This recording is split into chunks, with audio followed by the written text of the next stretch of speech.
Being calm and still, the sleeping Buddha.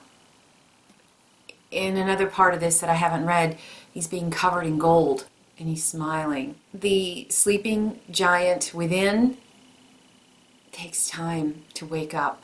And the more we are truthful with ourselves, the more we project ourselves honestly to the world and keep doing the best we can with what we are given, the materials we are given, we keep upping our game, the more the Buddha smiles. Hello, welcome back. We are continuing our journey through astrology 2 degrees at a time. We're looking at Aquarius Leo 9 today. I thank you so much for being here as we take a look at truth and insight, symbolism, the storylines, the psychological profiling of the degrees of astrology. Without further ado, let's jump into Leo 9. Glass blowers shape beautiful vases with their controlled breathing. A solid gold egg, a gigantic sleeping Buddha carved of stone, molten glass being formed into fantastic forms. An elaborate assemblage of symbols turns into a world. The stone here is Prase Quartz, and both will be in the description if you'd like to take a closer look.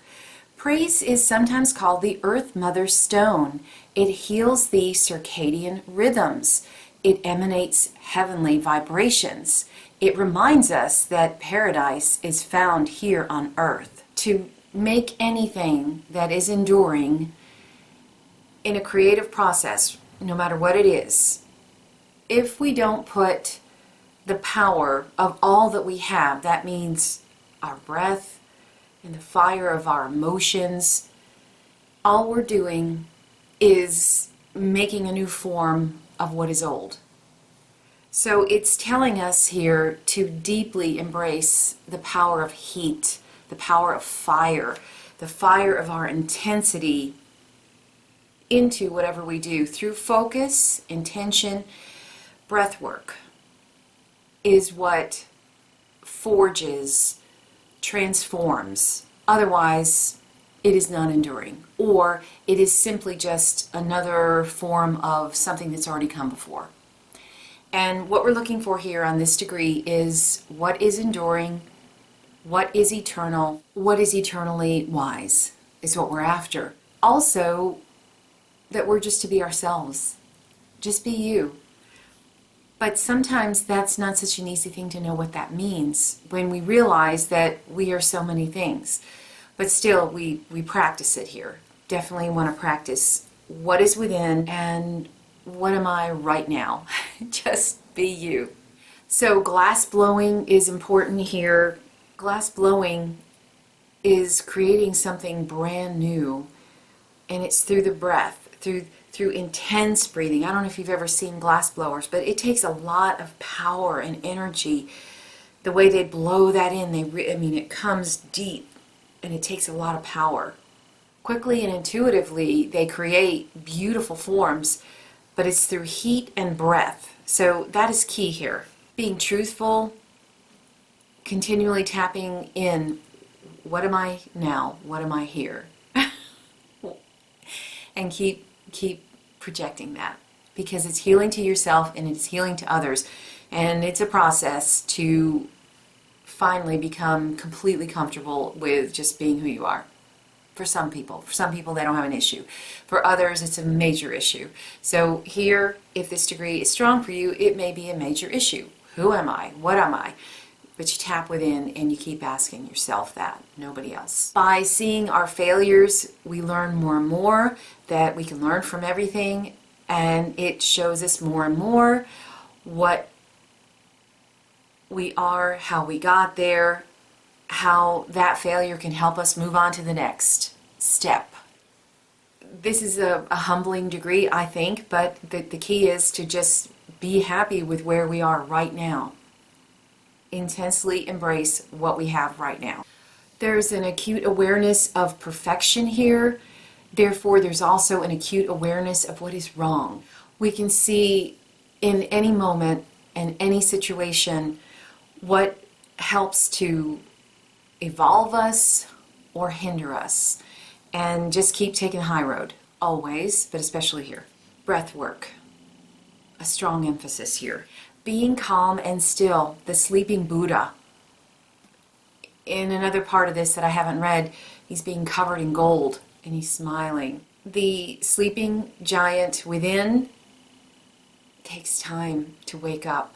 And the more we are truthful with ourselves, the more we project ourselves honestly to the world and keep doing the best we can with what we are given, the materials we are given, we keep upping our game, the more the Buddha smiles. The more we truly are ourselves in every situation, life softens, becomes easier. But the main thing I'm picking up here is whatever it is you're working on, whether it is cooking, whether it is talking to a client on the telephone, whether it is actually creating art, whatever it is, don't do it unless you put everything that you are into it. You focus intense heat into everything and it transforms. Let's take a look at Aquarius 9. A flag is seen turning into an eagle. A medieval cathedral built on the site of an ancient pagan temple. Violets blooming by the barred windows of a dungeon. A mystic symbol comes to life as a multicolored serpent. A rainbow is feeding its colors to a garden. The stone here is Pietersite, or sometimes called eagle's eye. It discharges negative energy, emotional turmoil, while cleansing the aura, restoring calm, and it helps in meditation to more quickly get to a higher state of awareness. So here again, we're looking for transformation. On this entire axis, we're talking about transforming. So the flag is turning into the eagle. And what we're doing here is we're going a step beyond making changes within to actually transforming. Because this is a transformation degree, you want to make sure you're standing true to yourself and focus your attention on who you are and what you're about, because transformation is happening here. And if you're not the one that is pulling the strings, you can get blown off course. So things can go askew. So you want to feel your center here. Stay centered. 2 feet on the ground. Breath work. Calm. Don't allow yourself to be driven into chaos or driven into a direction that you don't want to go in. Be careful here. Be strong in your center. I'm going to talk about the violet blooming by the dungeon.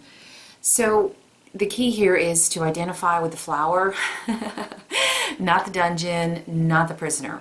So if you're the one in the prison, in whatever limitation we might be in, this is saying whatever limitation we might be faced with, and we're going to be feeling it here, whatever limitations are going on, we're going to feel it strongly. See what is quote unquote blooming. What's good about it? Focus on the flower, not the dungeon. Don't identify as one of the prisoners. And the more we accept, I am where I am, I'm here for a reason, I see the violets blooming, we learn why we're here, we learn what the limitations are trying to teach us, and then they evaporate eventually. This is a degree of symbols.